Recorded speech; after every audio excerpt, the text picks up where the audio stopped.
Civil line doctor Abdul Hanan का 15 की call पर नोटिस। एसएचओ थाना गुजरपुरा का पुलिस टीम के हमरा फौरी रिस्पांस। आइए जानते हैं हमारे senior crime reporter Malik Mohammad Imran से। जी मलिक इमरान, बताइएगा क्या तफसीलात हैं? हाँ जी बिल्कुल, एसएचओ थाना गुजरपुरा और चौकी इंचार्ज अदनान गुजर का पुलिस टीम के हमरा 15 की कॉल पर फौरी रिस्पांस करते हुए मौके पर पहुंचे तो मुलजमान करोड़पीट जंगल के करीब लोगों को लूट रहे थे। डाकुओं ने पुलिस को देखते ही सीधी फायरिंग शुरू कर दी। गुजरपुरा पुलिस की जानब से हिफाजत खुद इख्तियारी अपनाई गई। फायरिंग के तबादले में 2 डाकू जख्मी, जिन्हें तिब्बी इमदाद के लिए अस्पताल मुंतकिल कर दिया गया। डाकुओं की शनाख्त राना शाहद और राना शहजाद के नाम से हुई है।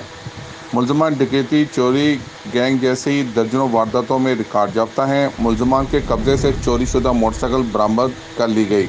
एसएचओ थाना गुजरपुरा मोहम्मद आसफ अदरीफ का कहना था कि जख्मी डाकुओं को तिब्बी इमदाद के लिए अस्पताल मुंतकिल कर दिया गया। मज़ीद तहकीकात व कार्रवाई अमल में लाई जा रही है। अवामुन्नास के जानो माल की हिफाजत अवलीन जिम्मेदारी है। SP civil line doctor Abdul Hanan.